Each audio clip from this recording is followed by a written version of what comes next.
श्री स्वामी समर्थ सर्वांना। आज अशी सिंपल बॉर्डर रांगोळी काढायची आहे आणि सगळ्याला जमेल अशी सोपी रांगोळी आहे। एक पिवळी रेष मारून घेतलेली आहे, थोडीशी जाडसर मारायची आहे।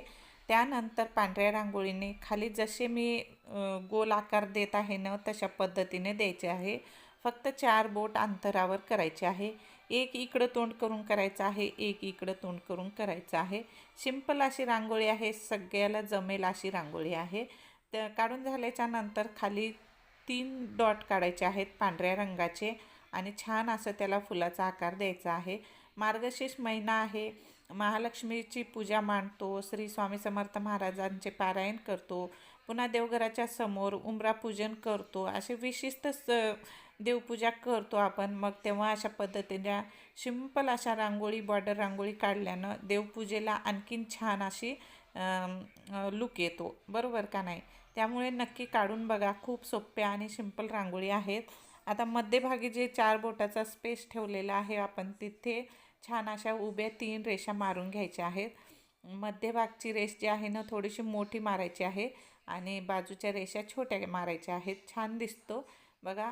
मध्ये लाल रंगाचे डॉट केलेले आहेत, कॉम्बिनेशन कोणतंही वापरू शकता। मी लाल रंग वापरलेला आहे, पांढऱ्याला कॉम्बिनेशन छान दिसतो म्हणून। तुम्हाला जशा रांगोळी आवडतात, रंग जसे आवडतात तशा पद्धतीचे पण टाकू शकतो, बरोबर का नाही? आता पांढऱ्या रांगोळीला रंग भरल्याच्या नंतर किती सुंदर दिसायला लागली आणि आहे का नाही सोपी रांगोळी, सगळ्याला जमेल अशी। आपण डब्बीचा वगैरे काहीच वापर केला नाही, ते टूल्स वगैरे असतात ना त्याचा काहीही वापर केलेला नाही, फक्त आपण हाताच्या मदतीनं काढलेली रांगोळी आहे। खूप सुंदर आणि सोपी रांगोळी आहे। चला तर मग आज छोटीशी रेसिपी पण शेअर करणार आहे, एकदम सिंपल वांग्याचे भरीत शेअर करणार आहे। त्या अगोदर आपली रांगोळी कशी आलेली आहे नक्की कमेंट करून सांगा। आणि जर तुम्हाला आवडत असेल तर नक्की अशा पद्धतीच्या छोट्या छोट्या रांगोळी काढून बघा। सिंपल रांगोळी असतात पण खूप सोप्या असतात, काढायला अवघड नाही, एकदम सोप्या असतात आणि देवघरासमोर, उंबऱ्याच्या समोर किंवा तुळशीच्या समोर छान पण दिसतात। जेव्हा आपण रांगोळी काढतो तेव्हा आपल्या देवपूजेला पण छान असा लुक येतो आणि छान दिसतं। आज देवाच्या देवपूजेला फुलंच नव्हते, एकही फूल भेटलं नाही आणि विकत आणायला थोडंसं लांब जावं लागतं। मुलगा गावाला गेलेला आहे, मुलगा ओंकारेश्वर आणि उज्जैनला गेलेला आहे, त्यामुळं फुलं काही मला भेटले नाहीत। तो आणून देतो त्याला सांगितल्याच्या नंतर, त्यानंतर डायरेक्ट मी संध्याकाळी भेटत आहे तुम्हाला। तर मुलाची फरमाईश होती, आज आलेला आहे मुलगा आणि तो म्हणलं की आम्हाला भरीत खायचं। चला मग म्हणलं भरीत बनवूया, पण मला फार कंटाळा येतो कारण की ह्याचं खूप किचकट काम असतं आणि त्यानंतर मला खायला आवडत नाही असं भरीत बनवल्यावर। एखाद्या वेळेस किडा वगैरे निघाला ना त्यानंतर मग माझं मनच कधी करीत नाही की भरीत खावं म्हणून। तर भरीत भाजून घेतलेलं आहे, वांगे भाजून घेतलेले आहेत, त्याला सोलून घेतलेले आहेत।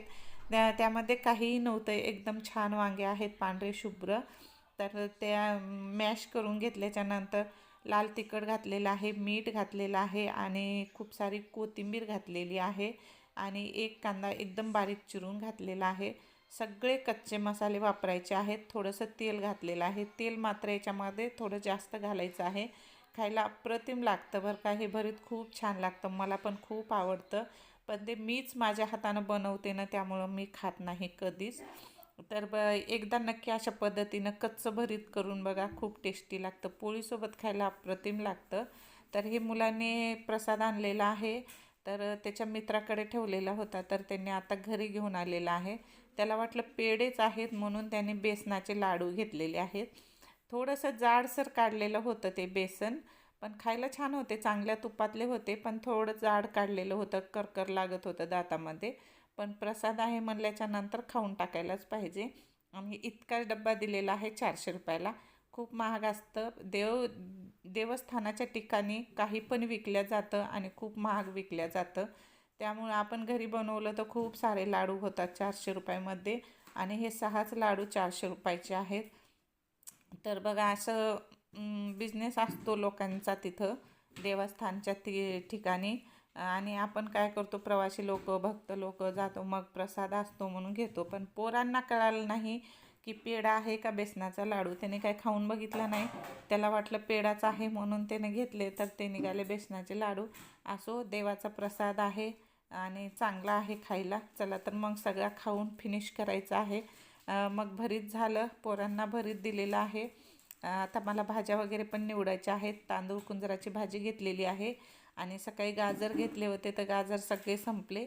आणि ही शिमला मिरची जी आहे ना, भरून शिमला मिरची बनवायची आहे बटाट्याची भाजी वगैरे टाकून. तर खूप टेस्टी लागते. मी पण बनवणार आहे.